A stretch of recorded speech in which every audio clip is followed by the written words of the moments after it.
Bom, estamos entrando ao vivo agora. Boa noite, gente. A gente está iniciando mais uma atividade de pré-congresso para o sexto Congresso IGT de Gestalterapia. E a gente vai estar recebendo aqui a Oli Maria. Olha, é um prazer estar te recebendo, tá? E vamos lá, vamos seguir. A Larissa quer fazer alguns comentários? Vou falar um pouquinho do Congresso, né, e aproveitar para dizer que a Oli vai estar conosco no Congresso em uma das mesas, que é a mesa 2. Só relembrando para quem está nos assistindo, o Congresso é 24, 25 e 26 de outubro.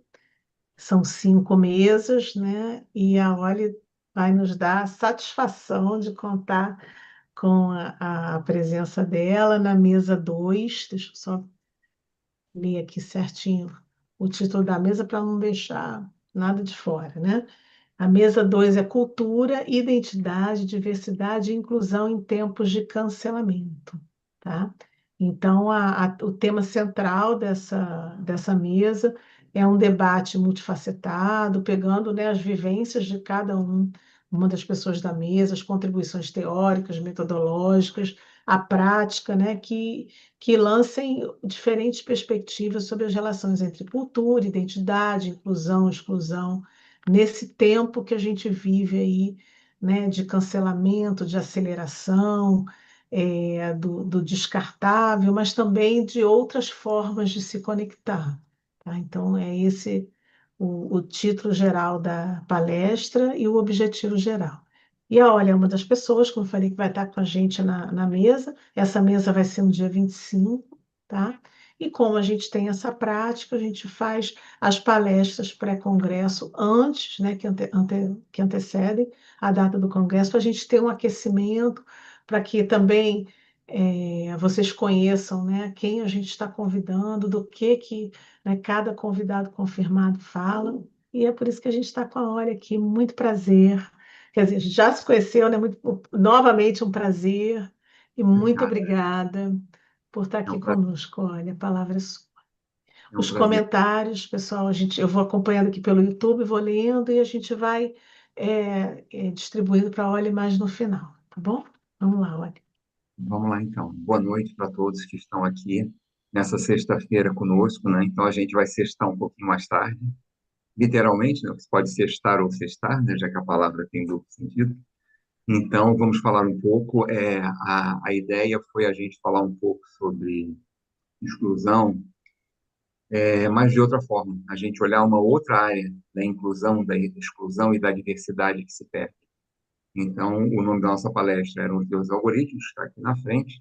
Nós vamos justamente falar sobre eventos maquínicos. Quando a gente fala de eventos maquínicos, eu vou conversar com vocês sobre isso. Porque ela não foi, agora ele mudou. Bom. Tá. Não tinha mudado, né? Eu falei, vamos conversar sobre isso, ela não entrou. É, Desculpem que eu aí tive eu, que dar uma pausa.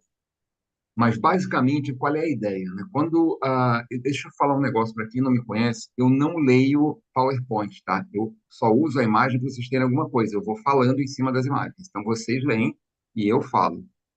Mas antes da gente começar a mergulhar no caminho que eu criei para essa palestra, eu acho legal a gente lembrar o seguinte: que o que nós vamos fazer aqui é comparar como o cérebro humano funciona, a quantidade de atalhos que ele tem e como os algoritmos digitais que nos cercam hoje e vivem à nossa volta copiam esses mesmos atalhos, né? Então, assim, eu acho muito interessante a gente partir do princípio que quando nós estamos falando disso, nós estamos falando sempre de algoritmos e esses algoritmos copiam o cérebro humano. Eles são muito bem feitos. Não é uma coisa aleatória e eles têm dono, né? E o que a gente vai conversar sobre isso é como esses algoritmos eles acabam criando uma exclusão digital enorme, porque existe uma diferença muito grande, porque quando a máquina nos copia, ela congela. Ela pega um movimento que o nosso cérebro faz o tempo inteiro e transforma isso numa estrutura rígida. E qualquer estrutura rígida vai criar exclusão. Então, nessa nossa jornada, eu vou mostrar para vocês como eles copiam o nosso cérebro, como a máquina nos imita, e a gente vai perceber por que a gente precisa desobedecer a determinados padrões. Porque se a gente foge dos padrões maquínicos, a gente começa a usar o nosso cérebro novamente. Mas eles são muito atraentes, né? Então, a diversidade e a inclusão no digital dependem também da gente. Não dá para a gente só culpar. Eu acho que a culpabilidade é ótima da gente fazer. Não, a culpa é da máquina. A máquina faz a bolha, a máquina faz isso. Legal, mas nós estamos usando a máquina. A máquina não se usa sozinha, né? Nós estamos o tempo inteiro usando-a e mergulhando nisso.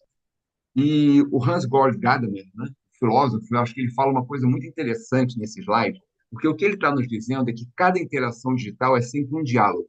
Toda vez que você interage com alguma coisa, você está dialogando. Qualquer diálogo nos traz respostas. Quando a gente dialoga, a gente recebe respostas, às vezes, a perguntas que a gente nem fez. Isso significa que a compreensão nunca é passiva. Não existe passividade na compreensão. E essas interações são um diálogo. Então, quando a gente compreende, a gente participa mais ainda do diálogo. A gente passa a ter uma vida dialógica, como falou o meu mestre Bakhtin. Se a gente aceita, a gente recusa, a gente clica, a gente ignora, a gente está respondendo a um comando. E cada uma dessas respostas que a gente dá, sejam positivas, negativas ou até ignorância, alimenta cada vez mais esse algoritmo que é igual ao nosso cérebro. E ele vai devolver com outra resposta. É uma conversa contínua entre a sua mente e a máquina. Você está o tempo inteiro conversando com alguém que é muito parecido com você. E, em função disso, vem aquela história básica que a máquina nos compreende muito mais do que a gente percebe. Porque esse diálogo digital funciona tão bem que a gente está aqui discutindo exclusão, inclusão e bolhas, porque ela nos entende no automático. Ela não precisa pensar para nos entender, né? Às vezes está conversando com um amigo, com uma amiga, e você fala, essa pessoa interpreta, pensa e te dá uma volta. Então, ou seja, ela não entende no automático o que você está fazendo, não é uma questão automática, existe todo um sentimento no meio. A máquina não tem sentimento. A máquina ela foi programada para fazer isso. Ela pega e responde, pega e responde, pega e responde, pega e responde.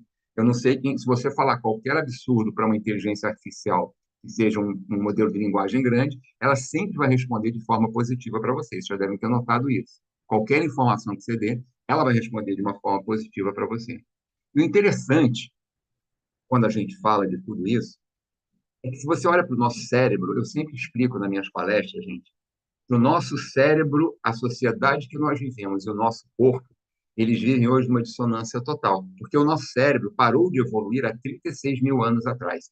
Quando você pega dentro da antropologia forense, na hora que você pega diálogos desse tipo, quando você olha a arqueologia, o cérebro mais antigo que nós temos, modelo igual ao nosso, já foi achado alguma coisa, tem 36 mil anos.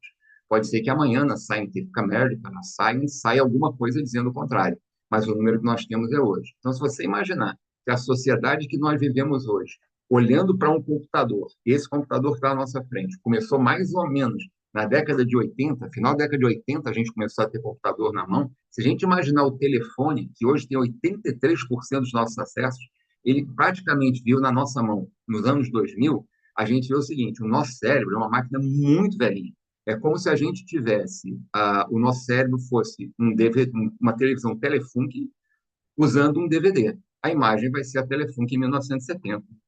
Não vai ser o que está ali dentro. Então, o nosso cérebro ele tem uma série de situações que ele vai criando dentro do meio para existir nesse meio que nós estamos, que eles eram muito legais para 36 mil anos atrás, para 2 mil anos atrás, mas na sociedade que nós criamos ele vai deixando a desejar.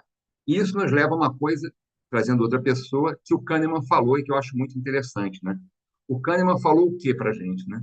Ele está nos dizendo, basicamente, que o cérebro humano toma decisão só com as informações disponíveis naquele momento. Ele não considera tudo o que falta na informação. Então, o nosso cérebro trabalha com o que ele tem. O sistema cognitivo, ele sempre vai ignorar a ausência de dados, porque ele tem que tomar decisões muito rápidas. E veja que interessante, quando eu falo que é um cérebro de 36 mil anos atrás. Se a gente imaginar 3 mil anos atrás, 4 mil anos atrás, a gente não tinha estrada, a gente não tinha nada do que a gente vive hoje. A gente vivia no meio do mar. A gente era exposto a uma série de perigos o tempo inteiro. Então, nós tínhamos que tomar decisões muito grandes com o dado que estava à nossa frente. Você está andando no meio do mato, não sabe se tem um bicho na sua direção à noite, toda a informação que você tem que tomar, a reação tem que ser muito rápida. O nosso cérebro é preparado para isso, para tomar as decisões o mais rápido possível que ele possa, com as informações que ele tem naquele momento, sem considerar outras informações que pudessem ter no entorno. Então, é aquela questão básica que todo mundo fala. Sentir o cheiro de fogo, está quente, é fogo, corre. O cérebro vai mandar você correr e fazer alguma coisa. Ele não vai ficar pensando se ele precisa do olho para ver o fogo. Ele já sentiu o cheiro, já sentiu o calor, ele já vai se acionar automaticamente. Isso significa que existem os viéses automáticos que ligam aos funcionamentos rápido e intuitivo do pensamento humano. O tempo inteiro isso está acontecendo. Se eu não me engano, o Kahneman chama isso de sistema 1, dentro da forma como ele explicou para a gente, né, nos livros dele, no Fast and Slow, e no livro dele, como funciona isso. Eu já prefiro um outro modelo de explicação do cérebro. Eu acho que o cérebro, basicamente, se a gente olhar assim, nós somos básicos, o cérebro tem duas formas de resolver problemas. A primeira forma, que é a que está aqui do lado esquerdo da tela para mim, seria a hierárquica.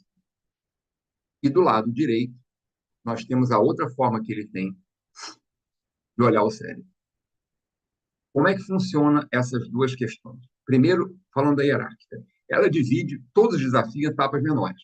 É mais ou menos como o mapa de metrô que eu botei aqui. No mapa do metrô, você vai vendo cada estação que ele vai parar. Então, você sabe, eu quero ir para Cinelândia, eu vou parar na Glória antes. Não tem como eu não parar na Glória. Então, o cérebro vai criando uma hierarquia de onde você está para onde você quer chegar. Então, é como se fosse um mapa de metrô. É o nosso primeiro funcionamento, é o hierárquico. Aí nós temos um segundo funcionamento, que ele é o chamado contrafactual. O contrafactual funciona simulando cenários.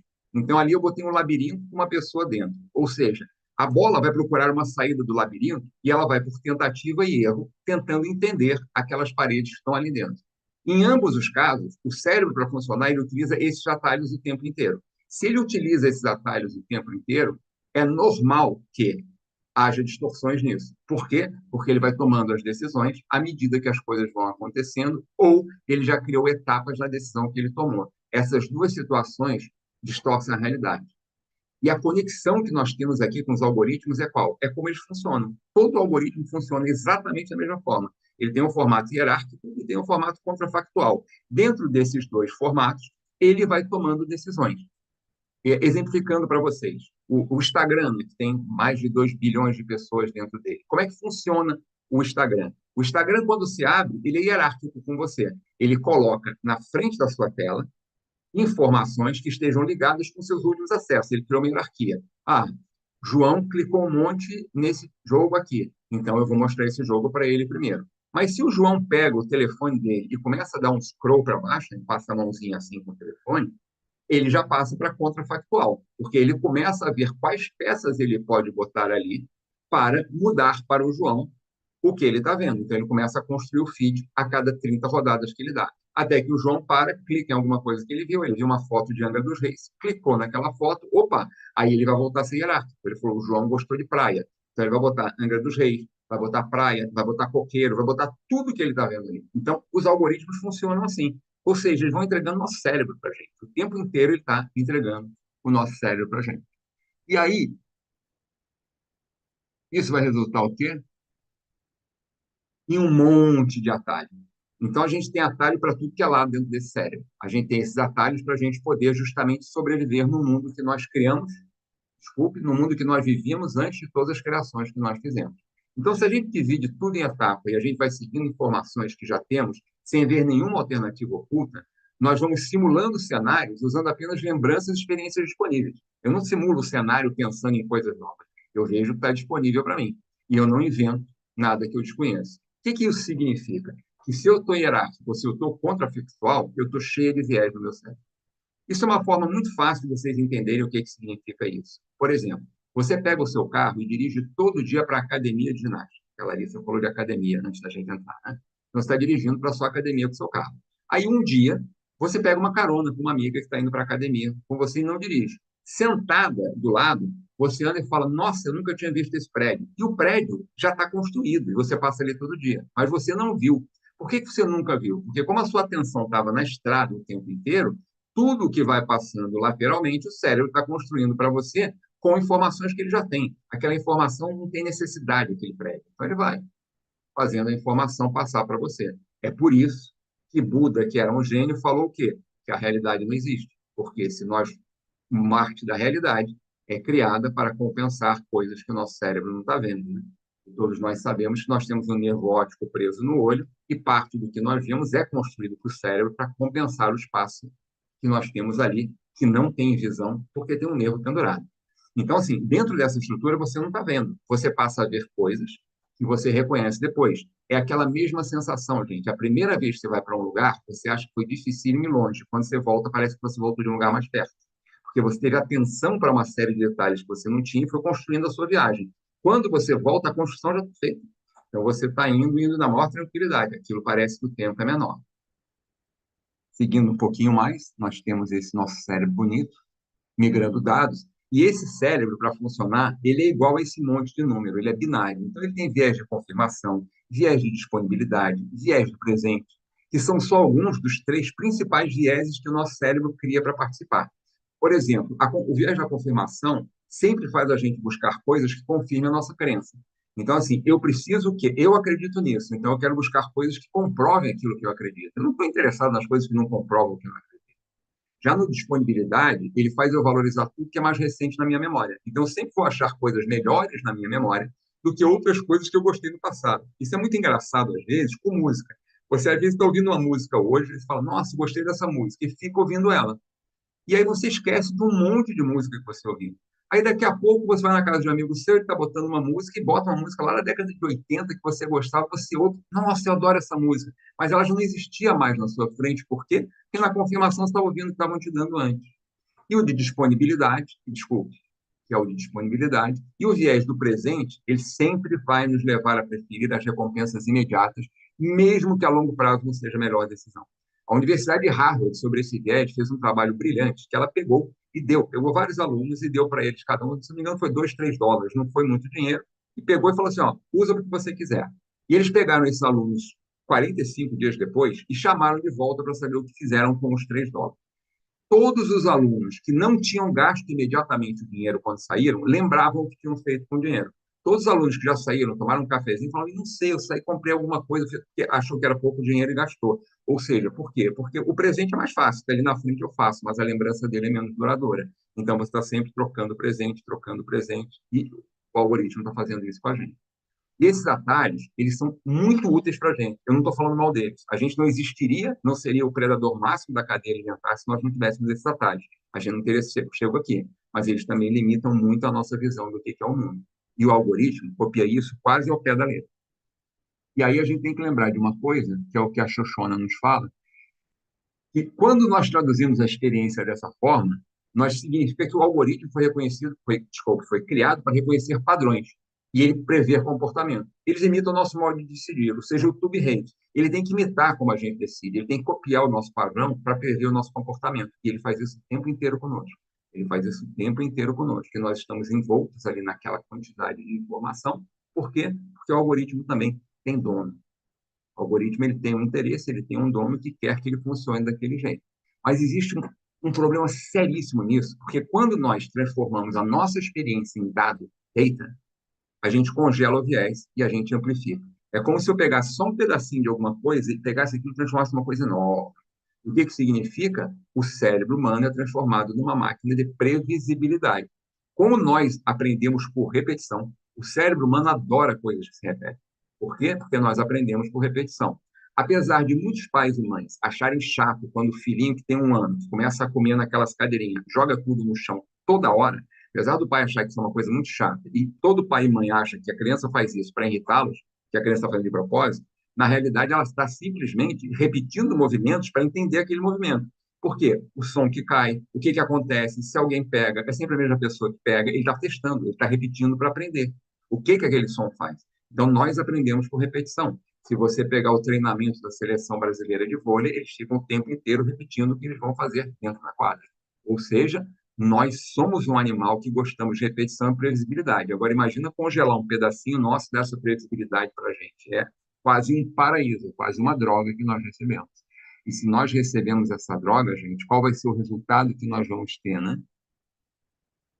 Dentro dessa área digital que nós estamos presos, esses viés se tornam totalmente estruturais. Quando eles são estruturais, aí é que a exclusão começa a nascer. Por que a exclusão nasce? Porque se você só ouve música em húngaro, por exemplo, o Spotify vai te empurrar uma música em inglês. Porque inglês é o que o pessoal mais vende. Aqui a gente tem um exemplo, eu dei alguns exemplos que eu vou dar para vocês. Então, você tem aqui uma banda húngara, que o Spotify não consegue achar, e você vê que interessante. Você bota o nome de uma banda húngara, acha um playlist, embaixo estão oferecendo o grupo Sorriso Lindo, Grupo Tradição, RPM Grupo Portal Gaúcho. E aquela banda é uma banda punk húngara. Olha que interessante. De uma banda punk húngara estão oferecendo o Grupo Portal Gaúcho. Olha que interessante isso, né?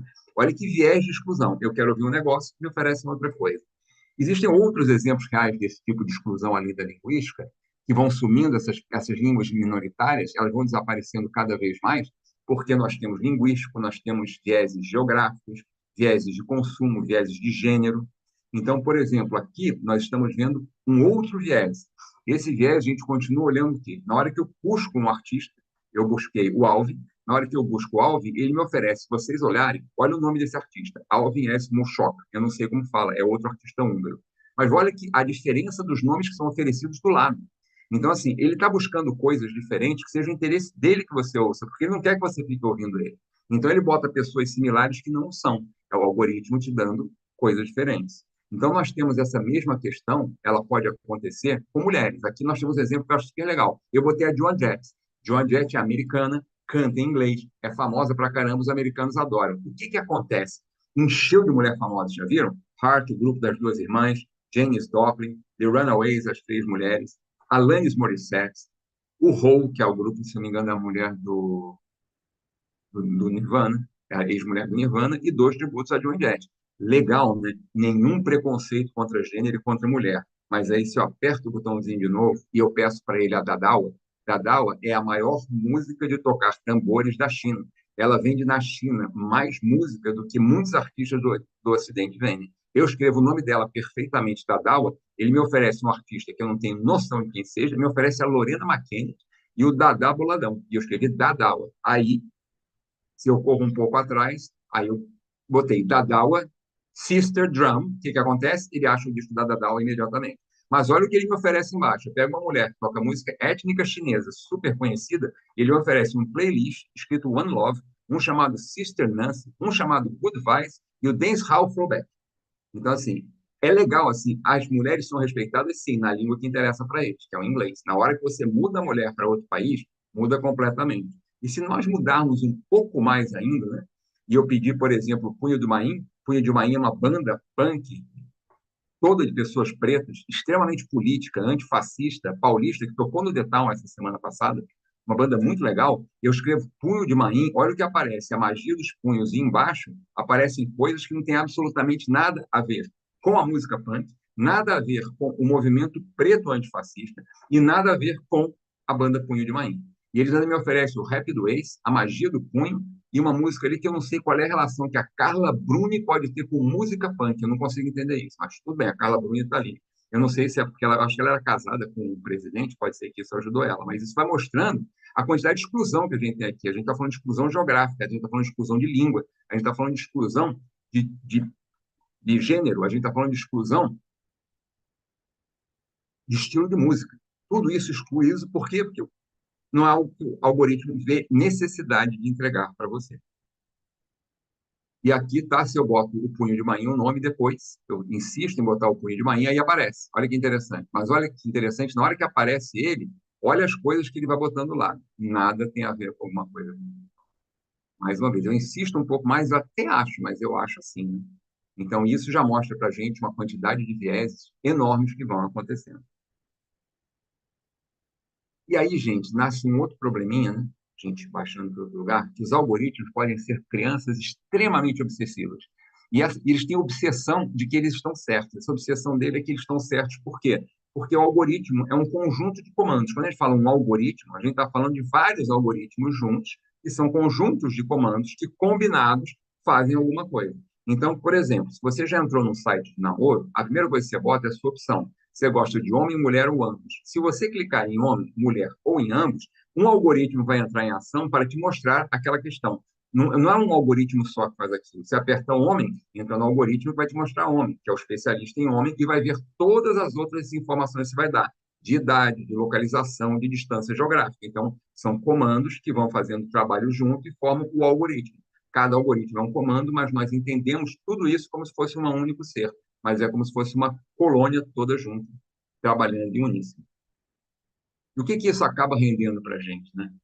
Ah, em vez de a gente acessar uma esfera pública comum para receber notícia, um jornal, uma TV, como Eli Pérez, que é o fundador da Avazord, que nos fala, a gente acaba preso em um imenso mundo que é desenhado pelo algoritmo, a nossa imagem e semelhança, e ele é feito sob medida para a gente, mas ele é muito limitado, porque a medida do que nós somos para um algoritmo é baseada em pequenas coisas que nós fizemos antes, não naquilo que a gente pode estar fazendo agora.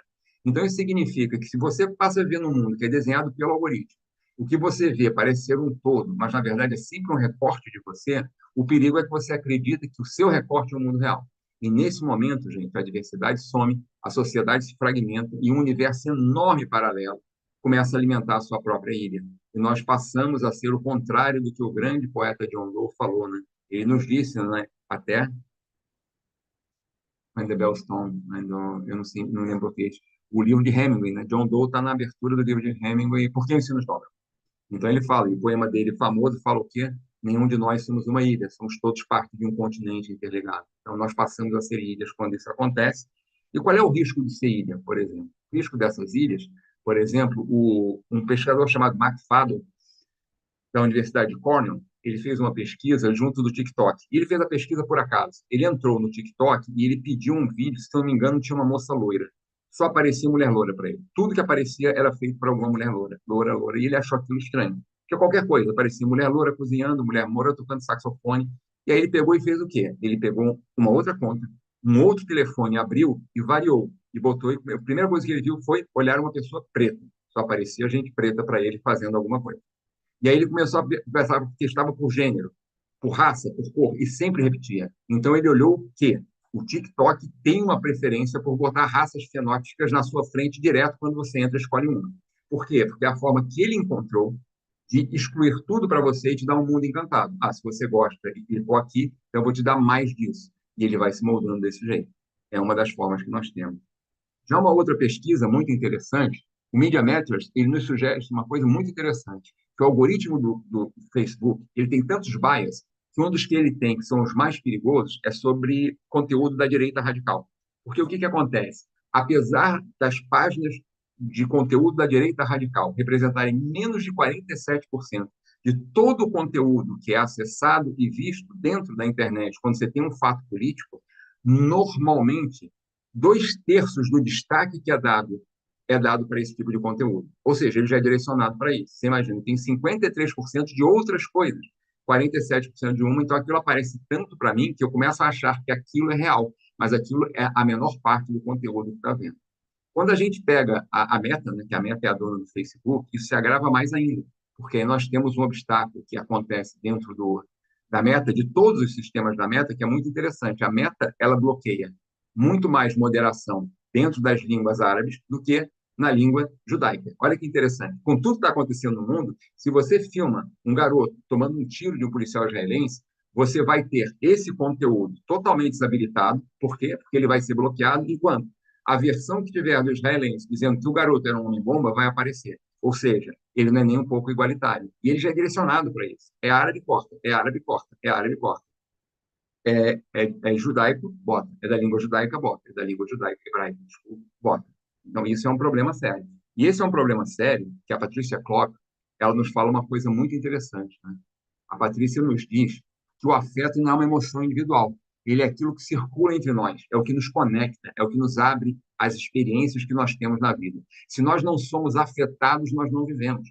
Porque, por exemplo, imagina o seguinte: você que está aí atrás, não sei quem está atrás da tela, mas você que está aí atrás, imagina, se você é mãe ou você é pai, você, com certeza, quando a sua filha era um neném e começava a chorar, eu tenho certeza que uma hora se levantava da cama e não deixava ele chorar a noite inteira. Você ia ver o que acontecia. Ou seja, a criança nos afeta o suficiente para nós vermos o que está acontecendo. E isso se repete às gerações conosco, porque é a forma que nós temos de cuidar uns dos outros. Então, nós já somos criaturas que somos afetados e afetamos desde que nascemos. Isso faz parte do nosso DNA. A gente afeta as pessoas para receber e trocar. Agora, se na hora que essa emoção individual para de circular entre nós, ela para de nos conectar e abrir experiências novas em função da forma como nós estamos olhando o mundo à nossa volta, nós vamos ter algum tipo de problema, sem dúvida nenhuma. Isso significa que esse cérebro, que gosta de improvisar, que cria novos caminhos, que permite o encontro com o imprevisto, que acontecer coisas diferentes na sua vida e você rir, ele é mimicado por um algoritmo que transforma todos esses afetos em previsibilidade. Ele mede engajamento, ele julga, ele vê tempo de tela, ele vê clique, mas nós não somos dados. Então, na hora que ele transforma todos os meus afetos em dado, ele fica me entregando os mesmos afetos o tempo inteiro, que já não vão me afetar tanto. Eles só vão me manter ali porque eu não estou vendo outra coisa. E aqui é a hora que nós temos que reagir a esse tipo de coisa, porque é isso que vai bloqueando as informações e vai criando todo esse mundo de exclusão e de exceção que nós vamos vivendo. Por quê? Porque não tem encaixe, porque não é esperado, porque as coisas têm que nos afetar de forma inesperada. Se tem encaixe o tempo inteiro, alguma coisa está errada. E as pessoas já estão reagindo a isso, né? Chega a hora que a gente tem que dar uma notícia boa, né? Foi feito um estudo, na época até também foi feito em Cornell, sobre o Twitter, e ele mostrou que os conteúdos dos partidos políticos de direita têm mais destaque algoritmo de qualquer outro partido. O que aconteceu? A maioria da esquerda e um monte de gente migrou do Twitter para outros lugares hoje que tem tantos clientes quanto e que as pessoas estão conversando mais. Aquele que o símbolozinho, a butterfly, que eu esqueci o nome agora, que é do fundador do Twitter, por exemplo, hoje tem uma quantidade enorme de pessoas, ou seja, as pessoas estão reagindo, elas começam a notar uma hora que o excesso de informação pode estar vindo de algum lugar diferente. Já o University College of London, ele fez uma pesquisa sobre inteligência artificial e que hoje mesmo o pessoal do ChatGPT mandou uma matéria dizendo que eles descobriram por que isso acontece e eles estão consertando esse tipo de coisa e chegaram a uma conclusão, é muito interessante que eles falam, porque uma coisa que o University College of London foi uma das primeiras a ver é a quantidade de vieses, o reforço dos vieses humanos que a IA faz. Ou seja, ela diminui a percepção do desempenho de mulheres e ela maximiza o desempenho de homens brancos em posições de destaque. Então, se você tem uma mulher que ela é negra e presidente de uma empresa, e você tem um homem que ele é branco e presidente de uma empresa, ele vai aparecer mais do que ela. Você tem uma mulher branca que é diretora de marketing de uma empresa, você tem um homem branco que é diretor de marketing de uma empresa, a informação dele vai se prestar muito mais para a IA do que a informação dessa mulher.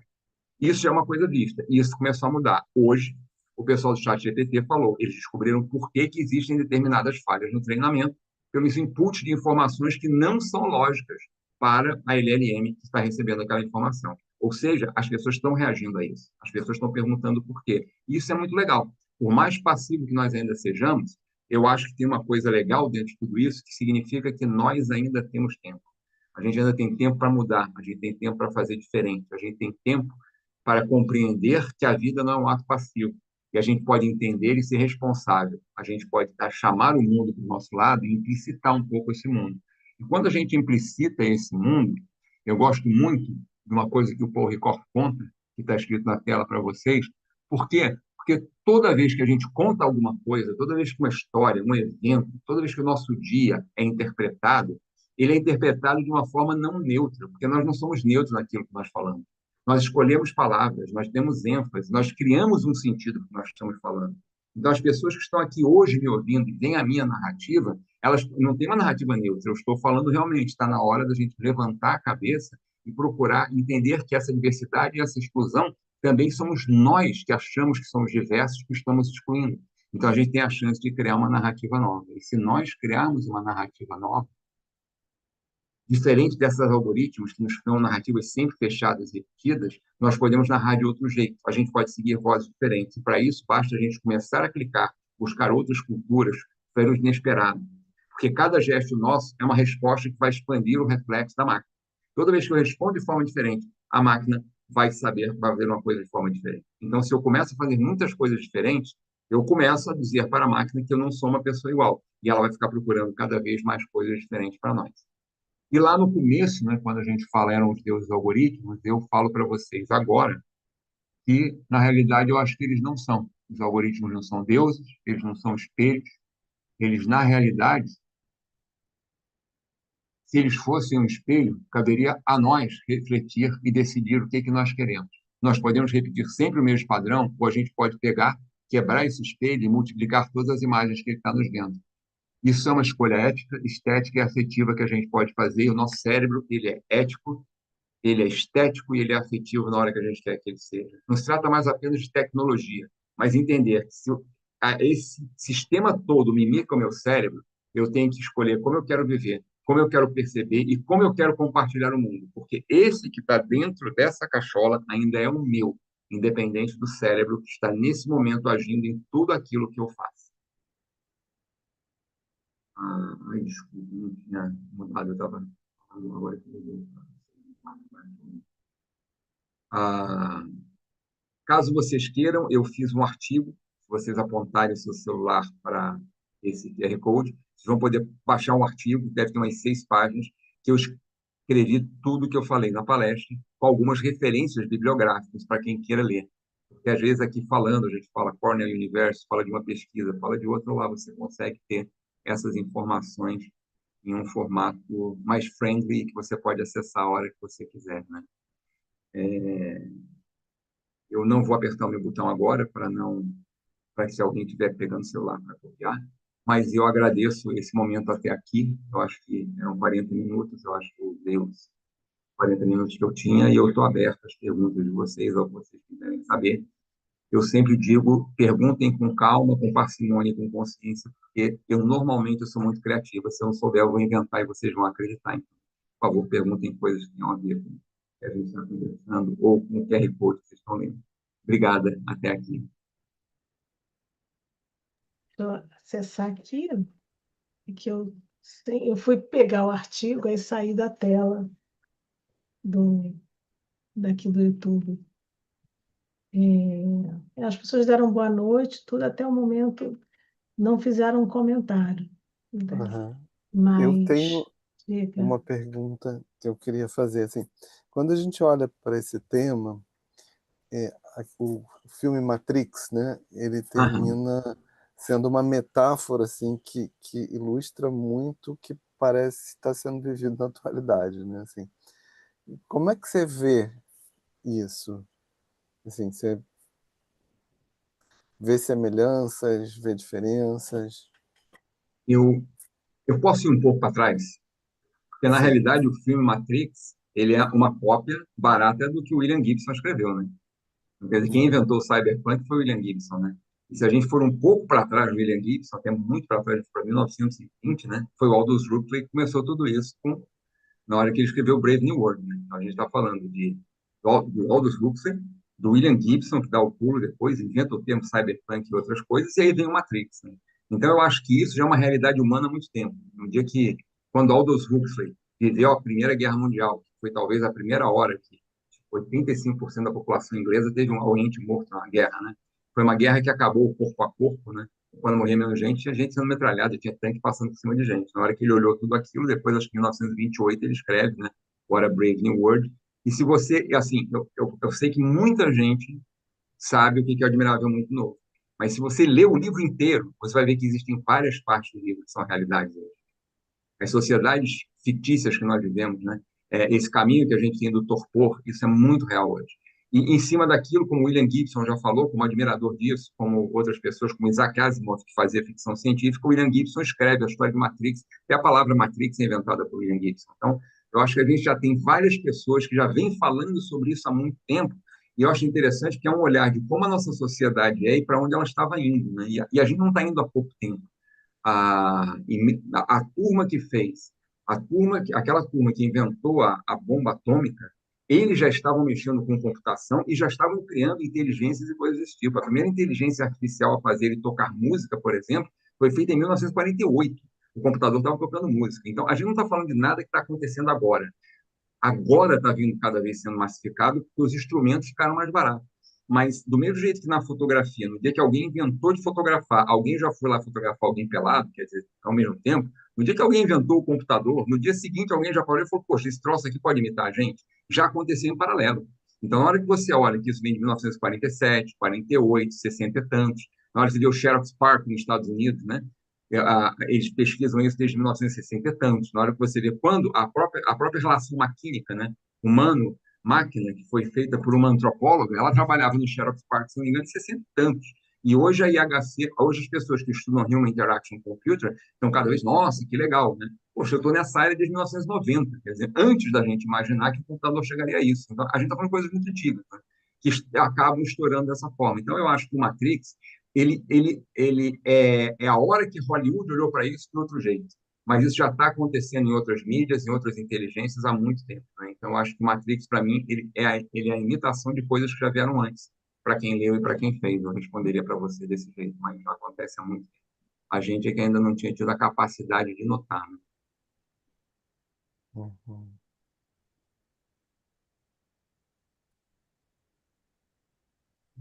Estou na mão de você.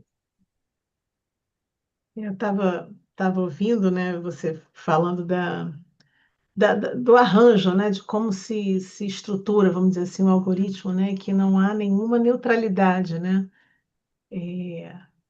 E assim, saber é sabido, né? Mas eu acho assustador, né? Porque é como se nós estivéssemos à deriva, né? Porque ninguém hoje consegue mais viver apartado de tecnologia e de rede social. Deve ter uma parcela aí da população, né? Ou Meus no amigos, mundo, enfim, né? Mas a maioria não vive assim, né? E os impactos que isso está tendo já nas relações, né? E fico aqui pensando para onde vamos, né? Quando você fala assim, você tem uma fala de esperança, vamos dizer assim, mais para o final, né? Mas sei lá, eu me assusto um pouco, né? eu acho que a gente tem que evangelizar os dois lados, né? Porque, na realidade, eu acho que é importante. É uma coisa assim, eu apesar de ser uma acadêmica, né, eu tento estudar e o que eu estudo quando eu dou palestras fora da academia, eu tento mostrar pequenos jeitos que você tem de mudar a sua situação. Então, eu tenho uma palestra que eu falo sobre música, que é a área que eu mais estudo, e eu explico que se você apertar dois botões dentro do seu Spotify, dois botões do seu Deezer, você já muda a sua experiência toda.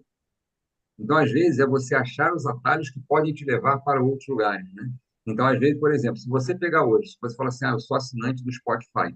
Legal, pelo mesmo custo que você tem no Spotify, você pode assinar o KioBus. No KioBus, por exemplo, o algoritmo não vai te levar para nada, diferente do que você queira. Ele vai te trazer propostas novas. Existem coisas diferentes. A questão é que as pessoas têm que começar a procurar. Então, É, eu entendo que hoje, por exemplo, existem aplicativos que eles sobrevivem sem procurar dinheiro de investidor. Eles preferem ganhar e crescer devagar, mas ter controle completo daquilo que eles fazem e daquilo que eles disponibilizam. Então, tem gente que optou por isso. Então, se há opções como essa, são pessoas que estão preocupadas com outra forma. Tem gente que utiliza algoritmos que são favoráveis a você, até em empresas grandes, né? Então, você pega, por exemplo, o algoritmo do LinkedIn. O LinkedIn, ele não é um algoritmo contra o usuário, ele é um algoritmo a favor do usuário em que sentido? Quem paga o LinkedIn é o pessoal de RH, que compra as licenças mais caras. Então, ele precisa de você para te vender para o RH.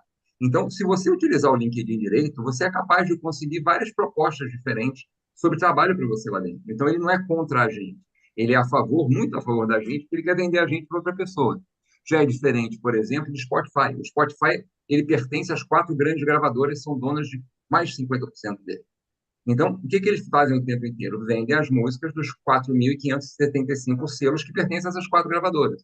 Então, você está lá ouvindo uma música punk húngara, que é gravada pela Torpor, que é uma coisinha desse tamanho, ele vai te oferecer o Sex Pistols, porque o Sex Pistols pertence a eles, pertence a eles. Então, eles uhum, vão fazer isso. uhum, Então, assim, as pessoas que mais fazem música por inteligência artificial hoje são os próprios donos do espaço, porque eles fazem a música, vendem a música e o dinheiro vai para eles. Então, eles eliminam o músico para ganhar dinheiro. E as pessoas ouvem. Então, na realidade, mas as reações estão acontecendo. Tem gente que está pagando melhor o músico, tirando o músico de outros lugares. Então, está esvaziando o número de música. Quando o Spotify fala, nós estamos tirando um monte de música que não compensa, é mentira. Tem muito músico que está abandonando o Spotify. Então, ele está mudando uma série de coisas em função disso. Então, eu acho que, numa população tão grande e diversa, as pessoas já acabam entendendo que determinadas coisas pasteurizam a sua relação com aquilo. Eu estava tendo uma conversa agora, antes da gente entrar com o Rafael, que é uma pessoa da área de design, que é muito simpática, a gente estava conversando, e eu falei para ele estava falando sobre música comigo, porque eu dei uma palestra sobre som, que ele participou, eu estava falando para ele assim, poxa, eu adoro ouvir música, eu não gosto de ver televisão, eu gosto de pegar o disco, botar na minha casa, lado um, ouvir até o final do lado um, virar, ouvir o lado 2, ou seja, entender a obra, entender o contexto daquilo, né? E ele virou e falou assim, poxa, sabe que um amigo meu falou para mim outro dia que estava fazendo isso, eu comecei a fazer, eu estou até tendo agora MP3, que ele é uma geração mais nova, né? Ele não tem LP velho, ele quando nasceu já não tinha LP. Então ele falou, mas eu estou baixando os MP, estou vendo isso, como é que são os álbuns, ou seja, as pessoas estão começando a já pensar de outro jeito, e pessoas novas, estão querendo entender o que estão, né? Em vez de ser massificado com uma coisa só. Então, para você ficar ouvindo só uma música da pessoa, porque você não vai ver outras coisas que ela cria também. Eu acho que esses fenômenos estão acontecendo nas camadas mais jovens, estão entendendo. Você já tem, em Nova York, existe uma onda muito legal, que hoje vários locais, vários restaurantes, vários cafés que são mais até do Generation Z, né, da geração Z em diante, eles têm músicas próprias que estão tocando lá dentro. Eles não têm mais playlist do Spotify. Eles têm disco para as pessoas colocarem. Eles estão botando jukebox de volta. Eles estão botando a música real. Eles falam, então a pessoa tem acesso, a pessoa pode pegar, escolher um disco, eu vou e põe. Então eles estão catando disco antigo. Eles estão comprando dentro da internet, fazendo playlist de MP3 que pertencem a eles. Isso é um diferencial. Se a gente começa a diferenciar, começa a ter pessoas que estão interessadas em entender o que é a posse, o que é o dono, né? Pessoas começam a entender que o músico, que o artista vive de dinheiro. Então já são diferenças que vão acontecendo. A quantidade de pessoas que abandonaram o Instagram, que já não usam mais, que não veem com frequência, é gigante, justamente por causa das manipulações que eles ficam sofrendo o tempo inteiro e vendo coisas que talvez eles não concordem ou não queiram. Então, acho que existem movimentos acontecendo, mas a gente tem que lembrar sempre que nós vivemos na sociedade pós-fordista, a gente vive numa sociedade que a atenção é a coisa mais cara. Isso foi dito em 1970. A gente não vende mais informação, a gente vende atenção. Então, não adianta eu ter uma informação ótima se ninguém presta atenção. Então, o que a gente tem que comprar é atenção. E essa atenção está sendo comprada através desses algoritmos que todos eles têm um dono e o interesse do dono atrás dele. Então, a gente tem que lembrar que não existe nada de graça. Toda vez que você está usando um aplicativo de graça, ele não é grátis. Ele está comprando a sua atenção. Então, o que ele está pagando é a informação que ele está manipulando e dando para você. Tem uma pergunta aqui. Caio Leones, ele diz assim, olha, será que realmente é possível nos desvencilhar das amarras do algoritmo? Será que, mesmo se tentarmos diversificar nossas buscas e gostos, o algoritmo não irá atacar? Né? Acho que é em complemento ao que você está falando aqui, ele está perguntando, né? O que acontece? Eu vou citar um exemplo que aconteceu comigo. Eu não vou citar o nome porque eu acho que é uma invasão de privacidade das pessoas, mas eu estava parada na minha casinha e recebi um telefonema da uma pessoa que grava, que é responsável pelas gravações que eu faço, falando que, não, na realidade, antes, uma amiga minha, a Bruna, mandou um post para mim no Instagram, de uma pessoa muito famosa, que tem milhões de seguidores, eu nem sabia quem era. E nesse post ela mandou, ô amiga, olha esse post. Eu acho que ela segue essa pessoa. Eu olhei o post e estava tocando uma música minha. A pessoa fez um post para o filho, para o aniversário do filho, junto com a esposa. As pessoas têm milhões de seguidores brasileiros. Ela utilizou uma música minha. E a música tocando dentro de um post dele de 3 minutos. Durante 3 minutos estava tocando a música. E aí, depois que ela me falou isso, outras pessoas vieram me falar e a gravadora falou, você devia fazer um post agradecendo. Fazer um post agradecendo quem? Eu não conheço a pessoa, não sei quem é a pessoa. Descobri agora quem era a pessoa. Me falaram, mas quem é essa pessoa? E me disseram quem era. A pessoa não é minha amiga, ela não é nada minha. Para que eu vou falar alguma coisa com ele? Não tem nada a ver com ele. Ele quis usar, legal, como qualquer pessoa tem o direito de usar. Senão, eu teria que pegar qualquer pessoa que bota uma música minha num post, eu teria que falar para botar a pessoa no meu, falar alguma coisa para a pessoa. Então, não tem nada a ver com isso. Ele faz o que ele quer. Mas o que aconteceu? Passaram 5 dias depois, o pessoal da gravadora me ligou e falou assim: escreve Fish como música dentro do Instagram. Na hora que você escrevia Fish como música no Instagram, a primeira música que aparecia era Fish of My Life, que era a música que ele tinha utilizado. Então, na realidade, contra qualquer ódio, e a música teve mais de 1 milhão de plays dentro do Spotify em outros lugares, a música não tinha tido nada antes. Então, o que acontece, Caio? As coisas mudam na hora que as pessoas mudam. Então, na hora que alguém gostou de uma música, New Wave, de 15 minutos e bota num post, um monte de gente começa a ouvir aquilo também. E isso embaralha o algoritmo. Ele tem que pensar de outro jeito. E ele é obrigado a entregar alguma coisa porque as pessoas estão procurando. Por quê? Porque, no fundo, ele está ganhando dinheiro com aquilo que ele faz. Ele pode não estar ganhando tudo que ele quer, mas ele continua. Então, como tudo tem dono, na hora que nós mexemos com esses donos, as coisas começam a mudar. Como aquela empresa famosa de reposicionamento de qual seria o nome? Que vende vaga na internet. Depois de ela perder vários clientes pela quantidade de problemas que ela dava, ela começou a mudar totalmente as coisas que ela fazia. Por quê? Porque ela está perdendo cliente, porque as pessoas não queriam mais se inscrever em vagas ali, porque diziam que aquilo era um problema, ele guardava sua informação, ele começou a mudar, a criar políticas de transparência. Então, acho que quando nós reagimos, as coisas mudam. Eu acredito que sim, as mudanças acontecem porque nós reagimos e nós devemos sempre reagir, porque tudo isso tem dono, né? Tem dono, não adianta, gente. O cara é dono do algoritmo, ele não vai fazer algo para agradar a nós, ele tem que fazer para ele ganhar dinheiro. E eu acho que está certo. Tem um outro comentário aqui, da Marília. Marília Pisato Bratti. É assustador enxergar que muitos de nossos passos estão sendo construídos por esses algoritmos e temos a ilusão de que estamos agindo com autonomia. É o comentário dele. É. Aí você É, tem que mudar isso. Você é, pode mudar. Eu acho Eu que não sei se a gente. se você entende, uma coisa que eu acho que é básica, né, que Sun Tzu falou isso já há milhões de anos atrás, né, tem aquela frase dele famosa, eu não vou saber repetir exatamente, mas ele fala que quem se conhece ganha uma É, batalha, né? Quem conhece seu inimigo tem. ganha toda. A gente vai falando na sequência. Mas, basicamente, É, quem conhece seu inimigo ganha toda, porque você conhece a estratégia que ele vai estar usando. Então, eu acho que a partir do momento que a gente sabe que para vários lugares desses eles não são os nossos amigos, a gente pode trabalhar de um jeito diferente com eles. Por exemplo, digamos, no Instagram. Você pode embaralhar o Instagram, porque o Instagram ele responde ao que você quer. Exatamente, ele responde tudo que você quer. Então, quando alguém vira para mim e fala assim, eu não consigo ver nada no Instagram, o Instagram cortou todos os meus posts, eu só consigo ver minha mãe, minha avó e o Botafogo. Aí eu falo, o que que você mais clica? Semana passada teve festa da família, eu cliquei nos posts da minha mãe, da minha avó e o Botafogo foi campeão. Tá bom, então você escolheu isso para você. A questão é que ele vai replicar o que você quer, é o mundo de Alice. Então, se ele está te entregando o mundo de Alice, você tem que fazer ele se embaralhar. Então, se você abrir a sua linha de tempo, sair clicando em tudo, abre, você vai ver como vai mudar o seu Instagram. Abre o seu Instagram hoje e dá like em tudo. Primeiro, like, comenta. Segundo post, like, comenta. Você vai fazendo isso, pula três, dá, volta para cima, fica mexendo, dá like em anúncios que não te interessam. Qualquer coisa que seja, dá like em 10 anúncios diferentes, você vai ver que no dia seguinte, se abrir, ele vai estar totalmente diferente. Então, você está embaralhando também, porque ele não consegue achar uma linha para manter você. Você está embaralhando, vai aparecer mais gente para você. Agora, se comumente você está caindo nas garras dele, né? Passa lá, uma amiga sua foi para Fernando Noronha, você clicou na foto dela e falou, nossa, que lugar lindo. Aí daqui a pouco aparece, uma amiga sua foi para Porto Seguro, ele bota outra praia, ele vai ficar botando praia, você gostou de praia. Agora, se de repente eu for para montanha, estiver tomando um vinho, você botar, nossa, adoro montanha também, você já variou. Mas quando ele fica te apresentando praia, você foi na primeira praia, é tudo amigo que você está falando. Então, acho que a gente tem que ter a consciência que ele vai variar com a gente.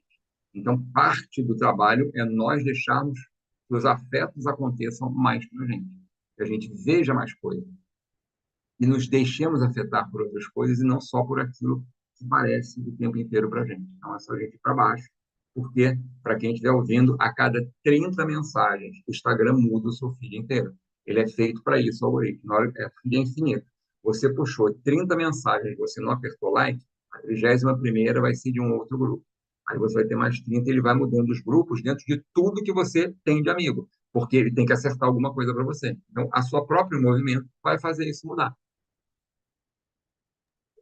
Tem um outro comentário aqui. Paula Simões. Como esses algoritmos estão elevando os índices de tédio e estresse? Olha a Gente, pergunta. eu acho que o estresse maior é para quem não usa, né? Porque eu não uso celular na rua.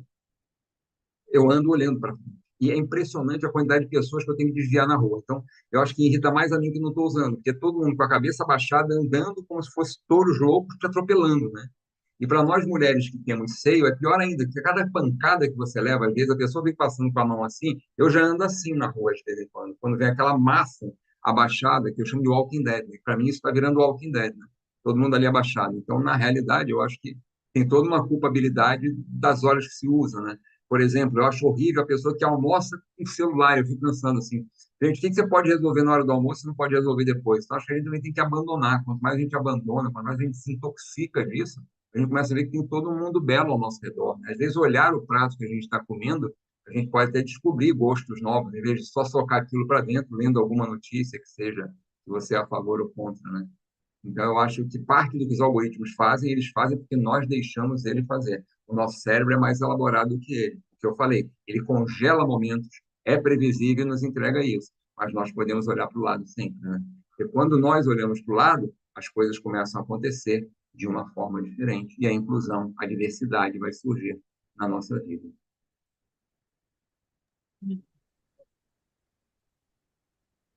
Mais aqui, por aqui. Opa, tem que sair da tela aqui. São esses os comentários que as pessoas colocaram. Marcelo tem mais algo a dizer? Olhe. Só tenho a agradecer a vocês pelo convite. Realmente é um prazer estar aqui nessa fim de sexta-feira conversando. Aquilo que eu falei para a Larissa, o Marcelo não sabe, mas quando a Larissa me convidou, eu fiquei surpresa que a minha área não é Gestalt e a minha terapeuta, a Dani, é de Gestalt. Eu sou Olha tratado em aí que Gestalt há 8 maravilha. anos Então, eu sou uma testemunha que Gestalt funciona. Se vocês me acharam meio normalzinha, eu sou uma testemunha que a Gestalt funciona maravilhosamente bem. Assim, eu amo a Sim, minha terapeuta, eu faço há 8 anos. sim. Então, fiquei muito feliz de ser convidado. Falei, nossa, que legal, né? Vou falar com pessoas de uma área que eu sou tratado e admiro muito. Minha área é abordagem centrada da pessoa, mas eu me trato e adoro o Gestalt. Mas a gente, né, a nossa, aí dividindo aí com quem está aqui, né, a gente tinha algumas opções, né, e vimos logo, foi logo no teu nome, não foi, Marcelo? Eu falei, essa aqui, porque era do briefing seu, né, era a experiência mais diferente, mais diversificada. E a gente tem esse interesse mesmo de ouvir os diversos saberes, né? Isso é uma. Legal, prazer enorme. Porque a gente enriquece, né, com a diferença, que é mais ou menos o que você falou aqui, né? A gente procurar, mesmo ali imerso no algoritmo, o que é diferente do mais do mesmo que o algoritmo vai nos apresentando, né? Exatamente. Sabe uma Isso. prática que eu acho super legal disso, Larissa? Eu tenho uma amiga que todo dia a gente manda música uma para outra e vamos botando no playlist. Aham. E volta e meia, quando a gente está reunido, um grupo de pessoas, pergunta assim, fala a música que você gosta. Eu procuro e começo a abrir um playlist e vou botando. Porque eu sou coisa diferente. Eu, daqui a pouco tem 70, 80 músicas, está ouvindo coisa que você nem imaginava que existia. Nossa, que banda é essa? Então, acho que a gente também começa a falar com os outros, sabe? O que você gosta? Fala um negócio que você gosta de ouvir. Aí anota o nome, faz, né? Então, eu tenho uma amiga que a gente manda todo dia, três, quatro músicas, uma para Ah, outra, uma para outra. Mandou uma, mandou outra. E a gente foi formando um playlist, já tem 90 e tantas músicas diferentes. Assim. Então, você começa a ouvir diferente. Né? Se você procurar o diferente, você começar a se conectar, você vai descobrir que existe um universo enorme por aí. Né? sim, sim. Na área de É, música, na área de literatura, se perguntar para alguém qual livro que você está lendo, né? E a pessoa te ah, falar, me conta um pouco, você comprar o livro, você descobre uma coisa totalmente diferente, que talvez você não estivesse lendo, né? Então, eu claro. normalmente leio dessa forma, quando não é acadêmico. Outro dia eu li um livro lindo, que eu até dei de presente depois que eu li, e um amigo meu, do interior do Ceará, que me falou desse livro, que é, eu não me lembro o nome agora, desculpe, mas o livro é Hum, sobre uma pessoa que tem uma carta há 50 anos guardada e nunca se alfabetizou para ler a carta, ele nunca abriu. E aí hum, conta quando ele vai se alfabetizar que ele resolve ler a carta. E ele conta a vida dele inteira e como aquela carta tem significado até o final do livro. Né? Então, e é um livro de um autor cearense. é, Então, é uma coisa totalmente fora do meu radar totalmente. Eu li o livro, achei maravilhoso e soube a dica por quê? Por causa dessa pessoa que me comentou sobre isso quando a gente estava falando de outra coisa. Nossa, li um livro muito bom, ele conta a história, eu quero comprar. Aí ele me falou, compra em tal lugar que eles te entregam. Comprei no Mercado Livre e recebi o livro sem propaganda nenhuma, quando ele falou que tinha o livro. E aí eu comprei e achei o livro fantástico. Então, se a gente pedir para os outros, a gente vai receber coisas incríveis que vão fazer a nossa vida ser muito mais diversa. Né? precisa ter a tal da curiosidade, né? Que até a gente. A curiosidade mesmo, né? A boa vontade, né? Enfim. Sem dúvida Tem, nenhuma. tem, tem uma outra pergunta que foi colocada no Tem, chat, é mas eu verdade. queria fazer uma pergunta aqui, assim, que acontece? Cada vez mais os smartphones vão estar customizados, se customizando, né? Assim, cada vez mais a inteligência artificial que está presente ali vai estar interagindo com os usuários e sabendo mais coisas desses usuários, né? Assim, a tendência é que isso vai acontecendo e que elas, assim, por exemplo, o meu celular está me pedindo o tempo todo para eu compartilhar a tela para ele estar podendo trabalhar a partir da minha tela, vamos dizer assim, do que aparece na minha tela. Isso, obviamente, vai aumentar, isso, obviamente, vai ganhar espaço e cada... Bem o filme Her, né, assim, o Her retrata muito isso, a coisa da pessoa e se relacionando afetivamente com a inteligência artificial. E assim, a gente consegue se apegar a uma caneta, se apegar a uma inteligência artificial que sabe muita coisa da gente, que trata a gente da forma que a gente gostaria de ser tratado, com uma voz que a gente escolhe, provavelmente daqui a pouco com um rostinho que a gente vai escolher. Isso é muito sedutor, né? Assim, isso é muito envolvente. E eu fico pensando muito nisso, assim, para onde, assim, o quanto cada vez mais vai ser difícil ter uma resistência a isso, né? Assim, não sei, qual a tua visão? Para onde leva, pensando nisso, né? Nesse desenvolvimento aí que cada vez vai aumentar mais essa. aprofundando mais, né? Eu Aham. gosto sempre, quando falo de inteligência artificial, eu gosto de separar duas coisas totalmente diferentes. Nós estamos falando nesse momento de LLM, das Large Language Models, que é o que a gente está tendo contato agora, que é o Claude, que é o ChatGPT, que é o Gemini. Então, isso são grandes modelos de linguagem que nos respondem e conversam com a gente, fazem coisas com a gente. Porque na hora que você fala, por exemplo, do Watson da IBM, que ele tem todos os raios-x de pulmão existentes, ele começa a entender, explicam para ele o que é naquele raio-x, o que é a mancha tal, e ele começa a achar coisas que ninguém viu, pois isso é super legal. Então, a inteligência artificial, ela está em determinados lugares fazendo coisas sensacionais. Só que elas não nos afetam diretamente com o público. Nós estamos hoje mexendo na ponta do iceberg, né? Que são justamente o Large Language Model que a gente tem agora no telefone, o Gemini, você fala qualquer coisa, o Google já responde uma parte, o ChatGPT, o Claude, todos esses outros que estão entrando. Eu acho que eles são extremamente úteis se você souber usar. Por que eu digo saber usar, né? Por exemplo, eu como musicista, eu não tenho muita paciência, às vezes, para ficar postando. Eu não tinha paciência para ficar postando sempre no Instagram. Aí o que eu fiz? Toda vez que eu vou para ginástica, eu ando sempre 1h20 na esteira. Toda vez que eu estou na esteira, eu estou com um headphone e estou conversando, contando alguma coisa para ela. Então, lançou um trabalho. Aí eu falo com ela, falo, olha, lançou um trabalho assim, gravo para ela. Depois eu gravo e entrego para ela. Aí quando eu preciso fazer um post, eu falo assim, preciso fazer um post sobre o disco de Atlântida. Ela faz tudo para mim. Então, ela me auxilia numa coisa que eu não tenho nenhuma vontade de fazer. Ela vai e faz. E ela já tem uma voz. E eu passei vários textos meus para ela aprender com o meu trabalho. Então, isso para mim é interessante.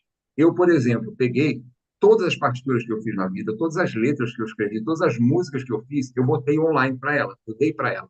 Por quê? Outro dia eu estava dentro do estúdio e falei, gente, eu queria fazer um negócio assim, assim, estou em dúvida de acorde. Aí ela pegou, ela sabe todas, ela conhece todas as minhas partituras. Ela falou, olha, você já usou isso em tal lugar, ela conversa comigo.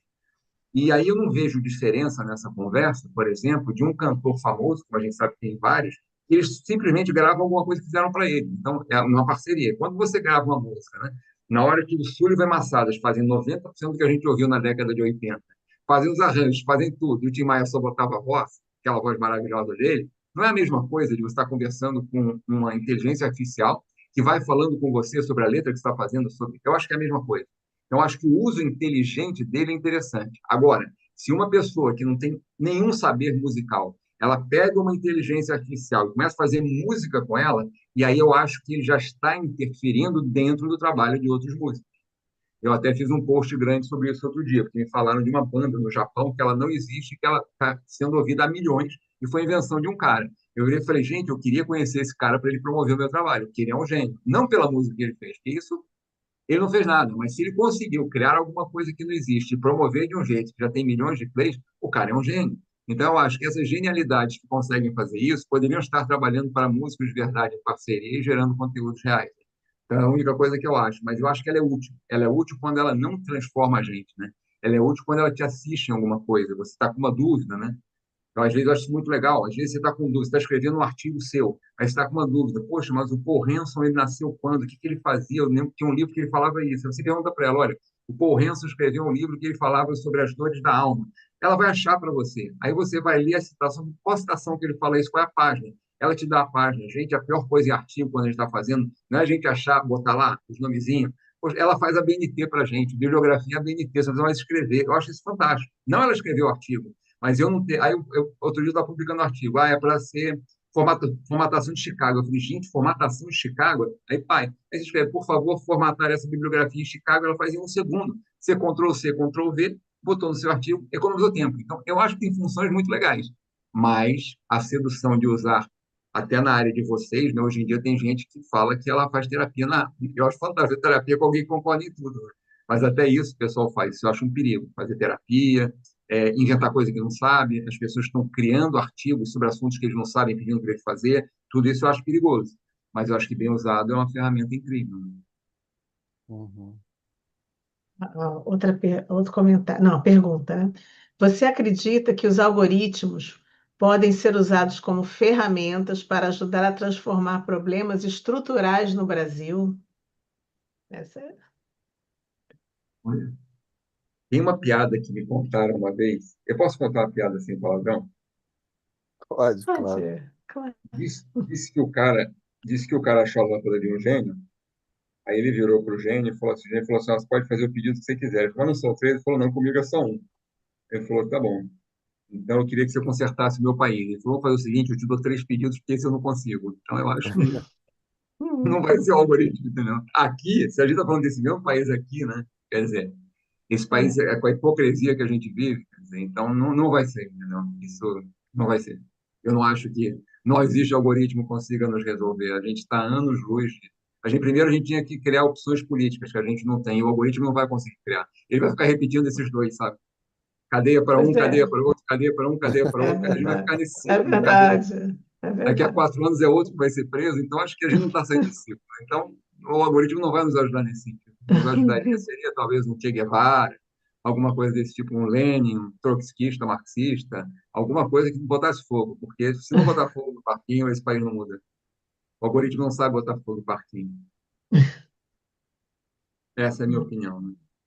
Sim. Uhum. Bom, acho que por aqui eu já compartilhei todos os comentários, as perguntas.